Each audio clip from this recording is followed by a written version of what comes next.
Halo, Assalamualaikum warahmatullahi wabarakatuh. Gimana kabar Anda semua? Mudah-mudahan selalu dalam keadaan sehat. Baik, hari ini jumpa lagi di halaman Ahli Gizi Rosehan. Saya mau menjelaskan tentang diet asam urat ya.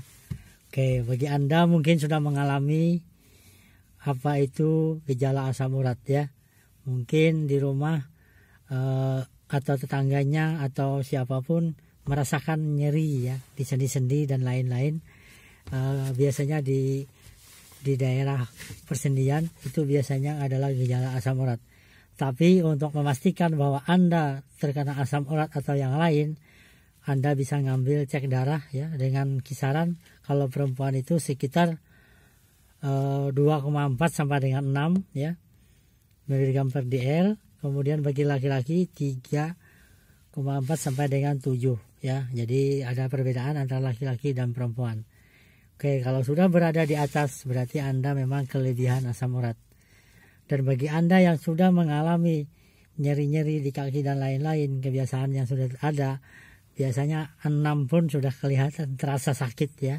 Oke, asam urat itu apa sih? Asam urat adalah hasil metabolisme dari protein, di mana hasil akhirnya adalah purin ya. Purin ini menghasilkan namanya MSU, monosodium urat ya. Nah, di dalam persendian dia biasanya kalau kelebihan di dalam darah kita, dia berada di persendian ya. Jadi kalau kita gerakkan ya terasa sakit ya. Nah, itu salah satu gejala, bahkan sampai kemerah-merahan ya kalau sudah tinggi. Asam urat biasanya terjadi pada orang-orang yang sudah mulai lanjut usia ya, karena memang proses metabolisme tubuhnya terutama fungsi ginjal dan yang lain juga berpengaruh ya. Nah, apakah ada persamaan antara rematik dan asam urat? Beda ya. Kalau rematik itu nyeri di persendian, bisa terjadi asam urat dan lain-lain, tapi asam urat memang berada di daerah sendi ya, di persendian kita. Nah, bagaimana caranya biar kita tidak terkena asam urat atau Anda sudah mengalami kenaikan asam urat? Apa yang harus Anda lakukan? Ada beberapa hal yang harus Anda kurangi. Pertama, Anda harus mengurangi namanya jeroan ya. Jeroan ini adalah pencernaan dari binatang ya, ternak ya. Misalnya usus, hati, otak, ginjal dan lain-lain. Ini kadar asam uratnya sangat tinggi ya. Ini waspada sekali bagi Anda yang sudah mengalami asam urat. Hindari konsumsi jeroan. Jeroan juga kaya kolesterol ya, juga kaya natrium. Oleh karena itu waspada, jangan terlalu banyak mengkonsumsi. Apalagi kalau Anda asam urat, kurangin ya atau hindari dulu ya penggunaannya. Kemudian yang kedua, kurangi atau hindari jamur ya atau mushroom. Ya, jamur hindari kalau Anda mengalami kenaikan asam urat ya. Nah, jadi jamur banyak ya, bisa jamur merang, jamur berada di daerah se-Indonesia selalu ada, berbeda-beda jenisnya ya. Kurangin. Kemudian yang ketiga, kacang-kacangan ya. Biji-bijian ya, biji-bijian itu dikurangin, dihindari atau dikurangin.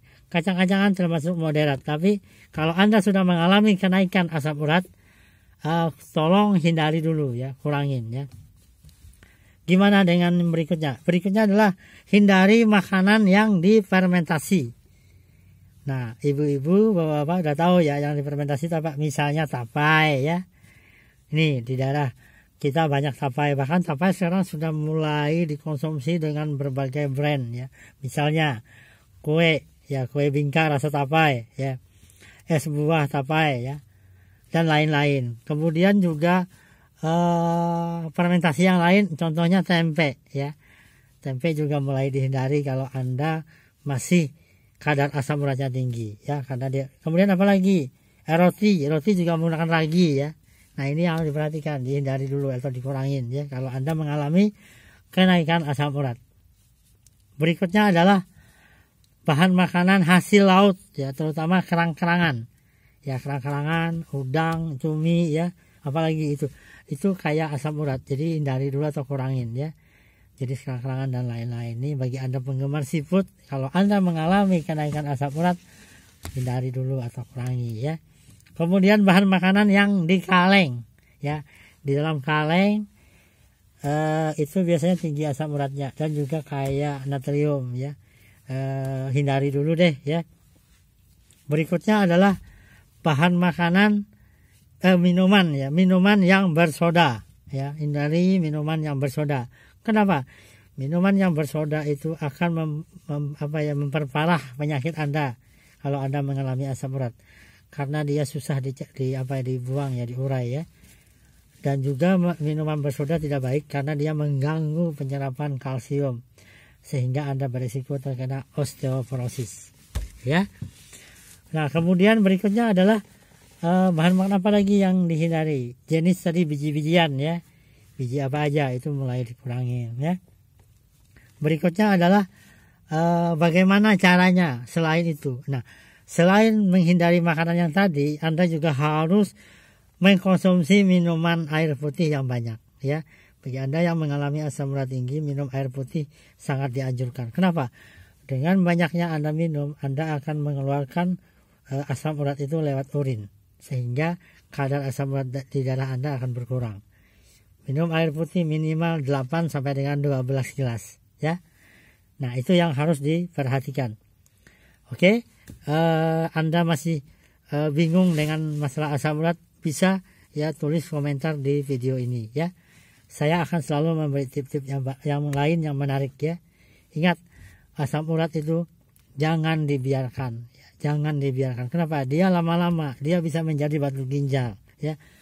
Batu ginjal juga berbahaya, lama-lama nanti kalau tidak bisa mengganggu atau merusak nefron-nefron ginjal yang akibatnya akan menjadikan gagal ginjal ya. Jangan sampai sepelekan. Nah, mulai hari ini kalau Anda mengalami kenaikan asam urat, tolong hindari makanan tadi. Bagi Anda punya keluarga, punya kakek, punya nenek yang kadar asam uratnya tinggi, tolong disampaikan ya. Ingat, kesehatan itu harus kita jaga ya. Baik, terima kasih. Sampai ketemu lagi di halaman Ahli Gizi Rosian. Salam Gizi Indonesia. Assalamualaikum warahmatullahi wabarakatuh.